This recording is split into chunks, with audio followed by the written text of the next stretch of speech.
Magandang umaga, Philippine Air Force. Narito ang magiging lagay at taya ng panahon ngayong Miyerkules, ika-27 ng Mayo, 2026. Sa kasalukuyan, ang monitor nating tropical depression na nasa labas ng ating Philippine Area of Responsibility. Kanina ng alas 3 ng madaling araw, ito'y namataan sa layong 1,230 km, silangan ng Hilagang Silangan ng Mindanao. Ito'y may taglay na lakas na 55 km per hour sa gitna at may pagbugsong 70 km per hour. Ito'y inaasahan natin na kikilos pa west-northwest sa bilis na 10 km per hour.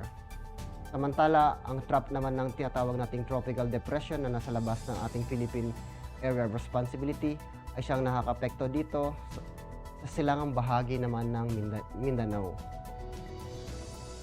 Southwesterly wind flow naman ang nakakaapekto dito sa may Palawan at western section naman din ng Mindanao. Samantala, localized thunderstorm ang nakakaapekto dito sa Metro Manila at nalabing bahagi ng Luzon, ganoon na rin sa may Visayas. Para sa track and intensity forecast ng tropical depression na nasa labas ng ating Philippine Area of Responsibility, ito'y inaasahan natin na kikilos generally pa northwestward sa buong forecast track niya.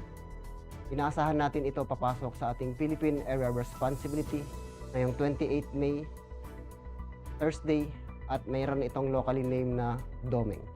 Sa pagpasok nito sa ating Philippine Area of Responsibility, meron na siyang kategoryang tropical storm at inaasahan pa natin ito na aabot sa kategoryang typhoon.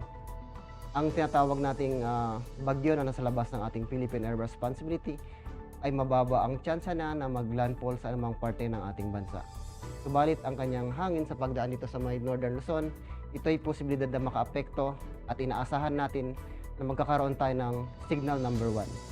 Sa pagpasok nitong typhoon, ma-enhance ito ang southwest monsoon or habagat na magpapaulan naman sa malaking bahagi ng kanlurang bahagi ng ating bansa.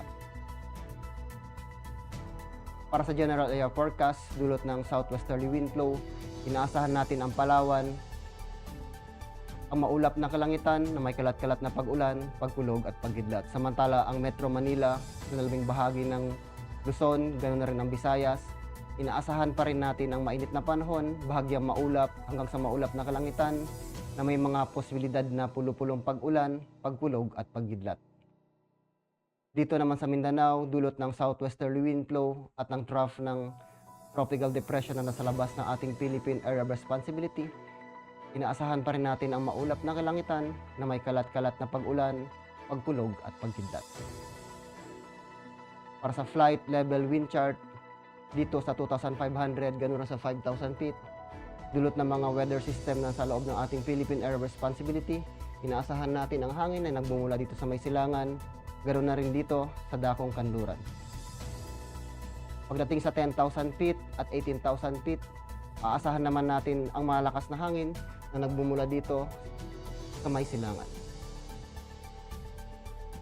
Ang impact nito sa flight operation, particular na dito sa Zamboanga Peninsula, Bar MM, Soc Sargen, Lanao del Norte, Misamis Occidental at Palawan, dulot ng southwesterly wind flow, asahan natin ang mga moist southwesterly flow producing rain and gusty surface wind. Ang impact nito sa rotary, aasahan natin na it will reduce visibility, gusty winds may limit VFR and low altitude operations, wet helipads increase operational hazardous. Para naman sa fixed wing, operation may experience delays or cancellation due to low ceiling, turbulence and wet runways condition. Samantala, sa nalabing bahagi ng Mindanao, convergence of moist air causing widespread cloudiness and rain. Ang impact nito sa rotary, aasahan natin it will reduce visibility, light to moderate turbulence may restrict low-level operation. Para naman sa fixed wing, expect IFR conditions during approach and descent turbulence and rain may cause delays. Para sa Metro Manila at alaming bahagi ng ating bansa, afternoon convective active development producing gas front and heavy rains.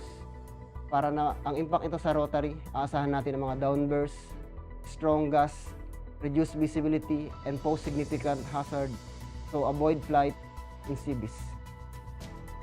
Para naman sa fixed wing, severe turbulence and wind shear likely during arrival and departure phase. Aircraft may experience temporary delays or require diversions. Ang araw ay sumikat kaninang 0526 at lulubog mamayang 1820. Meron tayong moon illumination na 87% increasing. Para manatiling updated sa lagay at taya ng panahon, ugaliin i-follow ang aming social media account na Air Force Weather Center. In behalf of our commanding officer, Colonel Alvin John Q. Godor, POP GSC, ako po si Technical Sergeant Bautista, Weather Broadcaster ng Air Force Weather Center. Muli, magandang umaga, Philippine Air Force.